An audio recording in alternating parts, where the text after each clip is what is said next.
മത്സ്യം ടി.പി. രാജീവൻ.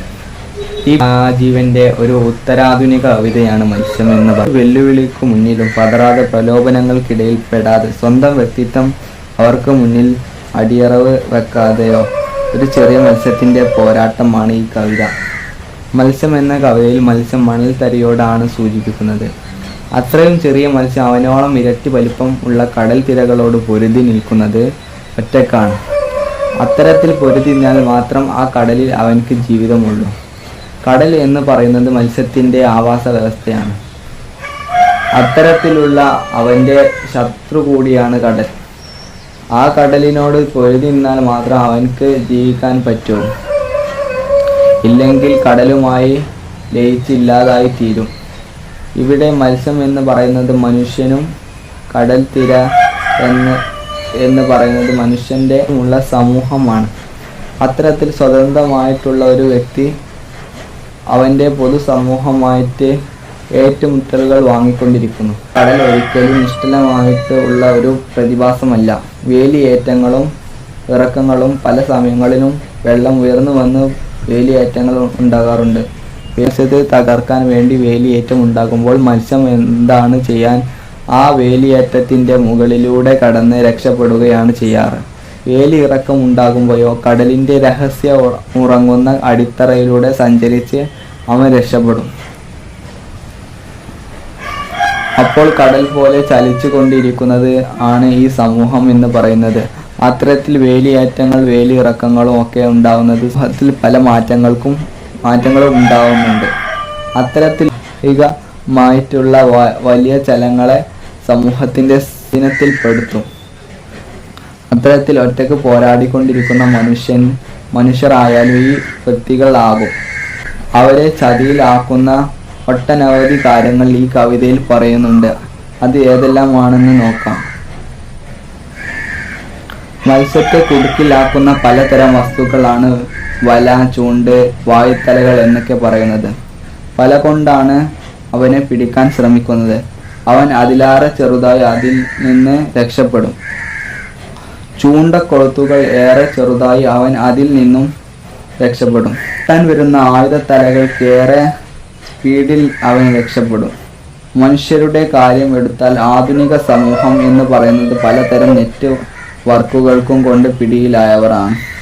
മത്സ്യത്തിൻ്റെ കാര്യത്തിൽ നിൽക്കുമ്പോൾ മണ്ണിരയെ പിടിക്കാൻ മത്സ്യം അത് വന്ന് പിടിക്കുമ്പോൾ മത്സ്യം വന്ന് കൊത്തുന്നു. അതുപോലെ തന്നെ പലതരം പ്രലോഭനങ്ങൾ സമൂഹത്തിന് ചുറ്റുമുണ്ട്. അതിൽ ഒന്നും പെടാതെ ഒരു സ്വതന്ത്ര വ്യക്തിക്ക് കഴിയും. എതിരെ വരുന്ന തലകൾക്ക് ഏറെ അവൻ സഞ്ചരിക്കാൻ സാധിക്കും എന്നുള്ള കാഴ്ചപ്പാടാണ് ഇവിടെ വ്യക്തമാക്കുന്നത്. ചതിയുടെ കണ്ണുമായി ആകാശത്തിൻ്റെ മുകളിലൂടെ പറന്നു നടക്കുന്ന പരുന്തിന് ആ കുഞ്ഞു മത്സ്യത്തെ പിടിച്ച് എടുക്കാൻ കഴിഞ്ഞില്ല. ഉപ്പിട്ട് ഉണക്കി ഫ്രീസറിൽ തണുപ്പിക്കാനേ കഴിഞ്ഞില്ല. ആവശ്യമായ ഏതൊരു കാര്യത്തിൽ നിന്നും അവൻ രക്ഷപ്പെട്ടു പോയി. ഇവിടെ പരുന്തിൻ്റെ കണ്ണുകൾ എന്ന് പറയുന്നത് പുതിയ കാലത്തിൻ്റെ ചരങ്ങളെയാണ്. നമ്മൾ ആധുനിക സമൂഹം എന്ന് പറയുന്നത് ഏത് സമയം ഒരു നിരീക്ഷണത്തിലാണ്. ആരുടെയൊക്കെയോ കാഴ്ചയുടെ ഇരയായി നിൽക്കുന്ന ആധുനിക സമൂഹത്തിലെ ആളുകളെയാണ് പരുന്തിൽ കണ്ണുകൾ എന്നതുകൊണ്ട് ഇവിടെ സൂചിപ്പിക്കുന്നത്. മത്സ്യത്തെ ഉപ്പുമായി ഉണക്കിയെടുക്കുക എന്ന് പറയുന്നത് ഒരു വിപണന തന്ത്രമാണ്.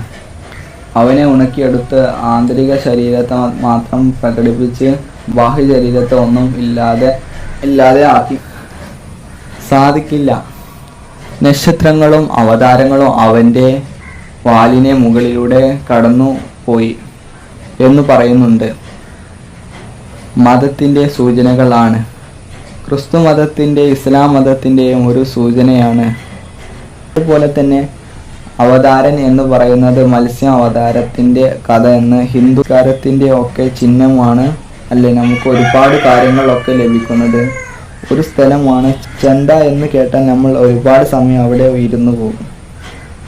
ഈ കുഞ്ഞു മത്സ്യത്തെ പിടിച്ചെടുത്ത് പക്ഷേ അവനെ പിടികൊടുത്തില്ല. അവൻ സ്വയം മാറി നിന്ന് രക്ഷപ്പെടുകയാണ് ചെയ്യുന്നത്. തനിക്ക് പിന്നാലെ ഭ്രാന്ത് പിടിച്ച് ഈ കടൽ തന്നെ നശിപ്പിക്കാൻ വരുമ്പോഴും ആ ഒരു സൂചിപ്പൊട്ട് പോലെ ഓടിക്കൊണ്ടിരിക്കുന്നു എന്നാണ് കവിതയുടെ ആദ്യ ഭാഗത്ത് പറയുന്നത്. അതുപോലെ തന്നെ ഒരു മണൽ തരിയെ ആണ് ഉപമിക്കുന്നത്. എല്ലാത്തിനെയും കുറിച്ച് പോകുന്നു എന്നതിൻ്റെ ഒരു സൂചനയാണ് ഈ സൂചി കൊണ്ട് ഉപമിക്കുന്നത്. ഭ്രാന്ത് പിടിച്ച് കടൽ എന്ന് പറയുന്നത് വർത്തമാന കാലത്തിൻ്റെ സൂചനയാണ്. ഉപഭോഗ സംസ്കാരവും കാമവും മതവും വംശവും ജാതിയും അത്തരത്തിലുള്ള ഭ്രാന്താണ് സമൂഹത്തെ സൂചിപ്പിക്കുന്നത്.